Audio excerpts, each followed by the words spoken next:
Hey everyone, and welcome to Tim Talks Finance. And today we're discussing a little bit about mortgage financing and whether or not now is a good time to pay points when you're buying a home. So in this video, what I want to discuss is, first of all, what is a mortgage point? Secondly, how much does it cost?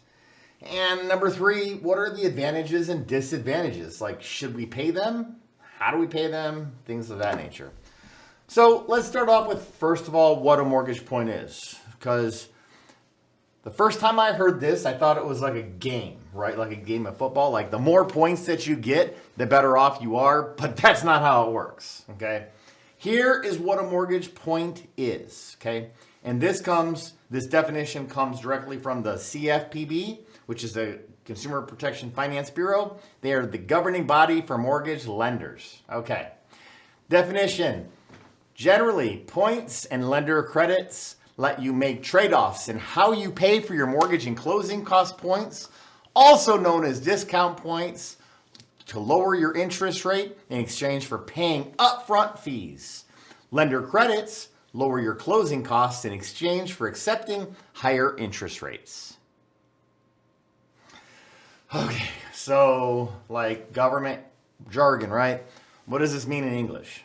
All right, so quite simply, let's say this. Let's say that you're buying a house for $500,000, put down $100,000, getting a loan for $400,000. The lender tells you you need to pay one discount point on your $400,000 for obtaining the lower mortgage rate. Well, 1 point is 1% of $400,000 or $4,000. Likewise, if the lender says that you're getting an interest rate, and because of the interest rate, you're going to get a $4,000 lender credit, then what's happening is the lender is taking the higher interest rate in exchange for paying your closing costs. Okay, so there's risks involved to both parties. But the biggest thing for you to understand is that it's like a teeter-totter. If the rate goes lower, the closing costs go higher. And if the closing cost goes lower, then the rates go higher. The next thing we need to understand is the definition of par. And par is right in between a lender credit and a mortgage point that you're paying. It means you're not paying a point and you're not getting a lender credit. It's your exact rate. Okay, so all of this sounds really confusing. I know I'm more of a visual person myself. So let's do this. Let's go right on to like a mortgage calculator where we can see some live pricing today. And then what we're going to do is try to understand what points look like, what lender credits look like, what the difference is, and how they all kind of come together with the numbers, because really that's what's important, right? Let's go check out this scenario that I have right up here. And for this scenario, we're going to call this video pricing, and we're going to look at conventional mortgage rates with a 760 FICO score. We just put in some basic information here, but like I said, a $500,000 purchase price with the loan amount of $400,000. And we're going to end up here with what we call our rate stack once we've selected our product. Okay, now a few minutes ago I told you that the par rate means you're paying no points or paying zero fees. That's your neutral interest rate, your exact interest rate. In this scenario, your exact interest rate is 5.998, okay? And you can see that because here, underneath dollar amount, that's actually points amount, okay? But they put it in terms of dollar amount. Now, when you look underneath a pricing amount, that's your points amount, okay? So when you look right here, this is 1.255 points or $5,200. Likewise, this is, and by the way, going from 5.9 to 5.7 would be paying 1.255 or $5,000 in exchange for saving that couple dollars per month. Okay. Likewise, if you went from this 5.998 and you decided to take an interest rate of 6.375, that would get you about a point of a lender credit, or 43.44, in a lender credit or less of closing costs. Okay, so that's kind of how the numbers work.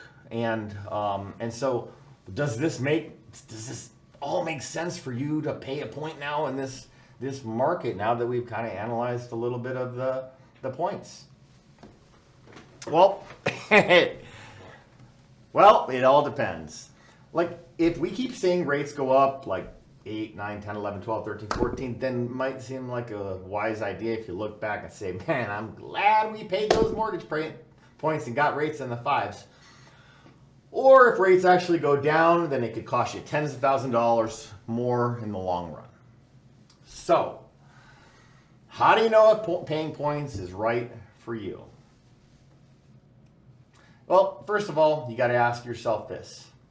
What is the purpose of buying the house? And how long do I need to keep this loan? Am I going to own or occupy the home? Or is this an investment? Is this a second home? Or am I buying this for a kid, right? Then it becomes a little bit more clear as to how long you're going to keep it. And then you can do some more math to find out which loan would be cheapest for you with that scenario. Likewise, you might want to consider other strategies, okay? Let me give you a little idea of what I mean. The second thing I would ask is your market competitive enough that prices are starting to either go down a little bit or at least sellers are starting to offer some incentives to buy a house. Because this could be the game changer right now. And here's why. Let's say a seller really needed to sell.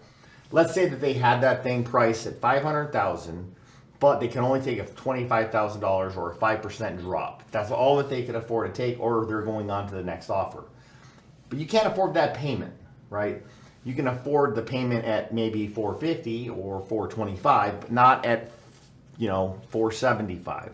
They want $500, but again, they're willing to give you up 5%.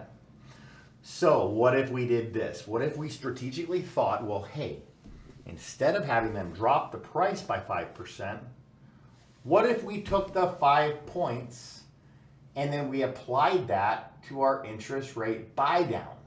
So we're taking the seller's money to pay for our points on our mortgage. What does that look like? Let's take a look. That might. All right, so right here, the lowest interest rate that you can get on this particular scenario is 4.75. And as you can see here in that dollar amount, that would cost you $23,000 or 5.5 or 5.7 points. Okay, but paid by the seller, this 23 grand would now have a payment of $2,086 per month rather than the $2397. Guys, that's like a payment drop of $311 a month. Okay, so I don't understand why we're all not thinking about these type of strategies in this type of market, because right now is absolutely the time to think about financing strategies. Leverage your money right now because we're going into some hard times. So while there's no way to really tell exactly whether or not somebody should or shouldn't pay points in just a generic overall video like this, what I can tell you is that you need to hire a real estate team to come up with a strategy like what we just talked about. This is kind of a simple strategy just to show you. There's tons of other strategies out there. So whenever you're out there looking for a home in the market, ready for your financing, make sure you get with a local mortgage licensed broker or licensed loan originator. That way they can help you decide what's the best solution for your specific situation. So if you guys know of anyone that could use information like this, please share this video with them. And as always, thanks for tuning in. We'll see you in the next one. If you like this information, consider sharing, liking, subscribing. We'll see you in the next one, folks.